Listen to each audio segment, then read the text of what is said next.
वालिदैन हैं उनको जो है अल्फ़ा और जो जनरेशन जी के जो बच्चे हैं अपने बच्चों से जो है नफसियाती तौर पर उनको कैसे डील करना चाहिए? जैसे मैंने कहा ना कि आप समझे कि वो उसकी जगह पे आपको रखना पड़ेगा, एम्पैथी जिसे कहते हैं, उसकी जगह पे आपको चेंज करना किसी हद तक रखना पड़ेगा। ये नहीं कह सकते कि आप 100% चेंज हो जाएंगे, लेकिन जैसे आप अपने ही वो जो एक अपने माइंडसेट से कि जो हम पहले बोलते थे अब बच्चा हमारे पे इफेक्ट हो जाता था, हमारे पेरेंट्स बताते थे तो हम समझ जाते थे और सर झुका कर सुन लेते थे। ये जनरेशन वो नहीं है। दूसरा ये कि जो अल्फा वाले हैं वो ऐसे ऐसे क्वेश्चन लेके आते हैं पेरेंट्स के पास कि पेरेंट्स उनको चुप नहीं करवा सकते। वो क्वेश्चन कहीं से मतलब वो विदाउट एनी रीज़न नहीं आते। जो बच्चे हैं अभी अल्फा वाले 6, 7, 8 साल के बच्चे हैं, वो आपके पास इस तरह का सवाल लेके आएंगे कि जो पेरेंट्स कहेंगे कि ये तो इसकी एज का ही नहीं है। तो अब आप उसको चुप नहीं करवा सकते, क्योंकि आप जवाब नहीं देंगे ना, वो नेक्स्ट रील ढूंढ के लाएगा और आपको जवाब देगा। तो आपको थोड़ा सा उस एक क्लोज था जो एक माइंडसेट है उससे भी निकलना है कि इस एज में ये नहीं बताना, इस एज में ये। अब उनको पता है सब।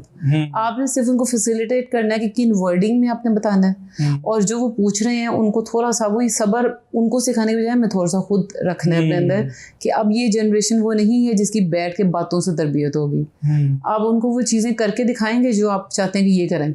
जैसे मोबाइल इतनी बड़ी मुसीबत बनी हुई है आजकल, एडिक्शन है, स्क्रीन टाइम, ये वो। बच्चे से आप कहते हैं छोड़ दो रात को सोया करो ये, और खुद माँ बाप सारे लेटते हैं और सब स्क्रीन पे है, each and every one screen पे है। कैसे घर का सबसे छोटा बच्चा वो छोड़ देगा? तो ये देखना है आपने कि अब आप जो बोलते हैं, बोलने से अब तरबियत नहीं होनी।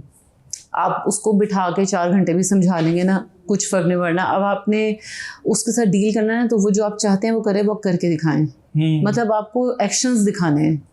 वो बातों वाली बात टाइम खत्म हो गया है। एक तो खुद करना पड़ेगा, रोल मॉडल बनना पड़ेगा। अगर आप रोल मॉडल नहीं बन सकते तो फिर वो आपकी बातों का कोई इफेक्ट नहीं है। जैसे एग्जांपल है ना कि बच्चे से कहते हैं झूठ बोलना बुरी बात है, और बाद में उसी बच्चे से कहते हैं जाओ बाहर गेट पे पापा के दोस्त हैं, उसको पापा घर में नहीं है। तो आप उसे खुद ही वो उसको कहते हैं वो कॉग्निटिव डिसोनेंस, कॉग्निटिव कॉन्फ्लिक्ट में आ जाता है कि ये बात ठीक थी जो पहले सिखाई थी, ये जो भी करवाया ये ठीक थी। तो आपका अगर रोल मॉडल ही गलत हो गया ना। वैसे भी action speaks louder than words है ना।